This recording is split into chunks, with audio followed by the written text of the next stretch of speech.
بسم اللہ الرحمن الرحیم۔ السلام علیکم دوستو، امید کرتا ہوں آپ سب لوگ خیریت سے ہوں گے۔ تو آج کی اس ویڈیو میں ہم بات کریں گے کہ جو انٹرویو ہو رہے ہیں MES کے، جو آج کے جو انٹرویو ہیں اس میں کون کون سے سوال پوچھے گئے ہیں اور ٹائپنگ ٹیسٹ ہوا ہے یا نہیں ہوا، کس طرح سے ہوا ہے، یہ میرے دوست نے مجھے بتایا ہے۔ تو جس طرح اس نے مجھے بتایا میں آپ کو اسی طرح بتا رہا ہوں۔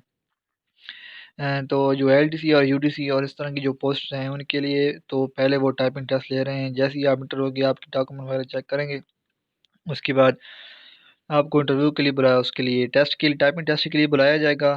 جیسے ہی آپ ٹائپنگ ٹیسٹ کے لیے جائیں گے تو آپ کو ایک وہ اپنا بنا ہوا لیٹر دیں گے۔ یہ جو انٹرویو کا لیٹر ہے یہ نہیں دے رہے، جو آپ کا اپنا بنا ہوا لیٹر ہے وہ ان کا اپنا بنا ہوا لیٹر وہ آپ کو دیں گے۔ اور اس لیٹر میں ایک بہت ہی کمپلیکیٹڈ لکھا ہوا سننے میں آیا ہے کہ بہت ہی مشکل ہوتا ہے، کمپلیکس لکھا ہوا ہوتا ہے۔ آپ کو MS ورڈ کی بہت پریکٹس کرنی ہوگی۔ وہ اس کے لیے 15 منٹس دیتے ہیں اور اس کے 10 نمبر ہوتے ہیں۔ جس نے جتنا زیادہ لکھا ہوگا اسی حساب سے اس کو نمبر ملیں گے۔ اور اس کے علاوہ جیسے ہی آپ ٹائپنگ کر رہے ہیں اس میں سب کچھ آ جائے گا، بولڈ، ٹیلک، جو بھی لائن وغیرہ ہو گیا، ایڈجسٹمنٹ ہو گیا، جسٹیفائی ہو گیا، بریکٹس ہو گئیں، نمبرنگ ہو گئے، ڈیجٹس ہو گئے، جو بھی کی بورڈ کے اندر بریکٹس ہو گئیں، کامز ہو گئے، انورٹڈ کاماز ہو گئے، سب کچھ انہوں نے اس میں بتایا ہوا ہے کہ لیٹر میں پوچھ رہے ہیں، لکھنا ہے، اس میں سب کچھ لکھنا ہے۔ آپ اتنی پریکٹس کریں، آپ اپنی پریکٹس کریں، کیونکہ جتنی زیادہ آپ کی پریکٹس ہوگی اتنی زیادہ آپ جلدی لکھ سکیں گے۔ آپ کوشش کریں MS ورڈ پر لکھیں اور اس کی الائنمنٹ وغیرہ ٹھیک کریں، جسٹیفائی کریں، اس کو بولڈ، اٹیلک، انڈر لائن، سب کچھ جو ہیں وہ سب کچھ کریں، اور اس کے لیے جو امپورٹنٹ ہے۔ اس کے علاوہ اس کے بعد جیسے ہی انہوں نے بتایا کہ جیسے ہی ہمارا ٹائپنگ ٹیسٹ ہوا، اس کے بعد انہوں نے ہمیں ایک وہ پرنٹ نکلوا دیا اس کا، اور ہمیں نمبر لکھ دیے، بتا دیے۔ اس کے بعد ہمارا انٹرویو ہوا۔ انٹرویو میں 3 بندے بیٹھے ہوئے تھے، وہ ہر ایک کا علیحدہ علیحدہ لے رہے تھے۔ تو میرا بھی انٹرویو علیحدہ ہوا۔ انہوں نے اس طرح بتایا کہ جیسے ہی میں گیا ہوں میں اپنا انٹروڈکشن کروایا، انٹروڈیوس وغیرہ۔ اس کے علاوہ اس نے مجھ سے 3-4 جنرل نالج کویسچن پوچھے ہیں۔ اس نے جو بتائے ہیں وہ یہ تھے کہ IMF کا کیا مخفف ہے، اور اس کے علاوہ FTF اور اس کا جو مسئلہ کیا بنا ہوا ہے۔ اس کے علاوہ اس نے یہ انگلش کے جو کویسچن تھے نا، اس نے یہ پوچھے ہیں کہ کمرے میں روشنی ہو رہی ہے، اس کی ٹرانسلیشن بتاؤ۔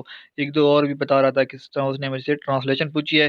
باقی ایک لڑکے سے اور میں پوچھا ہے، وہ بھی کہہ رہا تھا کہ 1-2-3 جنرل نالج کے کویسچن پوچھے گئے۔ اس کے بعد اسی طرح ٹرانسلیشن کے پوچھ گئے کہ وہ جا رہا ہے، وہ جاتے ہیں، سمپل کویسچن انگلش کے تھے وہ پوچھے۔ اس کے بعد آپ لوگ یہ بات لازمی یاد رکھیں کہ جس طرح آپ جو آپ کی کوالیفیکیشن ہے اسی حساب سے اس کے بعد نیکسٹ کویسچن ہوں گے۔ اگر آپ کے CS ہے تو آپ کے کمپیوٹر سے ریلیٹڈ ہوں گے، آپ کی اگر اکاؤنٹنگ ہے تو اکاؤنٹنگ سے ریلیٹڈ ہوں گے، آپ کی میتھ ہے تو میتھ کے ریلیٹڈ ہوں گے، آپ کی فزکس ہے تو فزکس سے ریلیٹڈ ہوں گے۔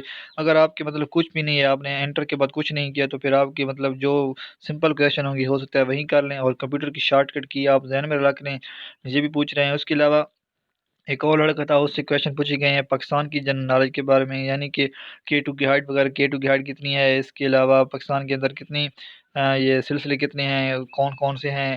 اس کے علاوہ یہ کویسچن بھی پوچھا گیا ہے پاکستان کے جو صدر کون ہیں، پریزیڈنٹ کون ہیں، اور جو پاکستان کے پرائم منسٹر چیف منسٹر کون ہے، گورنر کون ہے، سارے علیحدہ علیحدہ پروونس کے۔ تو آپ لوگوں نے یہ بھی دیکھ لینا، یہ کویسچن پوچھے ہیں۔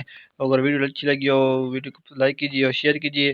انشاءاللہ اگر کچھ اور بھی اپڈیٹ آئے گی تو میں آپ کو بتا دوں گا، لیکن آپ لوگوں نے کوشش کرنی ہے MS ورڈ پہ زیادہ زور دینا ہے، وہاں سے اپنی ٹائپنگ کرنی ہے، ٹائپنگ جتنی بہتر ہو بنائیں، کیونکہ ٹائپنگ کے 10 نمبر دیں گے اور 15 منٹس ہوں گے، باقی بعد میں آپ کا جنرل نالج کے لحاظ سے آپ کا انٹروڈکشن ہوگا۔ اس طرح کے کویسچن پوچھے جائیں گے، اور آپ لوگ اپنی آپ کو پریپیئر کریں اچھی طرح سے، کانفیڈنٹ ہونا ہے، کوئی گھبرانے کی بات نہیں ہے۔ اگر آپ کا ٹائپنگ فیل بھی ہو جاتا ہے نا، 0 بھی نمبر آ جاتا ہے نا، آپ کا انٹرویو پھر بھی ہوگا۔ تو میرے چینل کو بھی سبسکرائب کیجیے یا ویڈیو کو لائک کیجیے۔ اللہ حافظ۔